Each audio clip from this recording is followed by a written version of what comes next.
دو چوہوں کی دوستی۔ دو چوہے تھے جو ایک دوسرے کے بہت گہرے دوست تھے۔ ایک چوہا شہر کی ایک حویلی میں رہتا تھا اور دوسرا ایک گاؤں میں رہتا تھا۔ گاؤں اور شہر میں فاصلہ بہت تھا، اس لیے وہ کبھی کبھار ہی ایک دوسرے سے ملتے تھے۔ ایک دن دونوں کی ملاقات ہوئی تو گاؤں کے چوہے نے اپنے دوست شہری چوہے سے کہا، بھائی ہم دونوں ایک دوسرے کے گہرے دوست ہیں، کسی دن میرے گھر تو آئیے اور ساتھ کھانا کھائیے۔ شہری چوہے نے اس کی دعوت قبول کر لی اور دعوت پر پہنچ گیا۔ گاؤں کا چوہا بہت عزت سے پیش آیا اور اپنے دوست کی خاطر میں کوئی چیز باقی نہ رکھی۔ کھانے میں مٹر، گوشت، آٹا، پنیر اور میٹھے میں پکے ہوئے تازہ سیب اس کے سامنے لا کر رکھے۔ شہری چوہا کھاتا رہا اور دیہاتی چوہا اس کے پاس بیٹھا میٹھی میٹھی باتیں کرتا رہا۔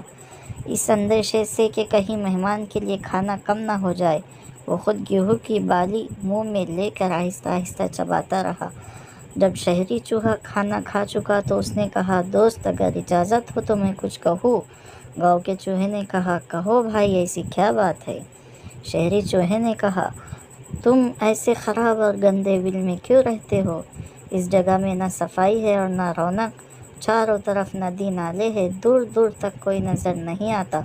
تم کیوں نہ شہر میں چل کر رہو، وہاں لمبی لمبی عمارتیں ہیں، صاف ستھری روشن سڑکیں ہیں، کھانے کے لیے طرح طرح کی چیزیں ہیں۔ آخر یہ 2 دن کی زندگی ہے، جو وقت ہنسی خوشی اور آرام سے گزر جائے وہ غنیمت ہے۔ بس اب تم میرے ساتھ چلو، دونوں پاس رہیں گے، باقی زندگی آرام سے گزریں گی۔ گاؤں کے چوہے کو اپنے دوست کی باتیں اچھی لگی اور وہ شہر چلنے پر راضی ہو گیا۔ شام کے وقت چل کر دونوں دوست آدھی رات کے قریب شہر کی اس حویلی میں جا پہنچے جہاں شہری چوہے کا بل تھا۔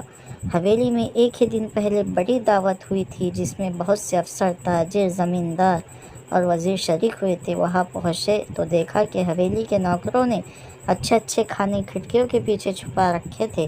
شہری چوہے نے اپنے دوست گاؤں کے چوہے کو ریشمی ایرانی قالین پر بٹھایا اور کھڑکیوں کے پیچھے چھپے ہوئے کھانوں میں سے طرح طرح کے کھانے اس کے سامنے لا کر رکھے۔ مہمان چوہا کھاتا جاتا اور خوش ہو کر کہتا جاتا، واہ دوست، کیا مزیدار کھانے ہیں، ایسے کھانے تو میں نے خواب میں بھی نہیں دیکھے تھے۔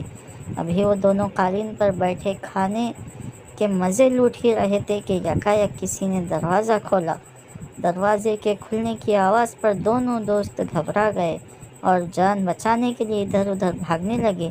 اتنے میں 2 کتے بھی زور زور سے بھونکنے لگے۔ یہ آواز سن کر گاؤں کا چوہا ایسا گھبرایا کہ اس کے ہوش و حواس اڑ گئے۔ ابھی وہ دونوں ایک کونے میں دبکے ہوئے تھے کہ بلیوں کے غرانے کی آواز سنائی دی۔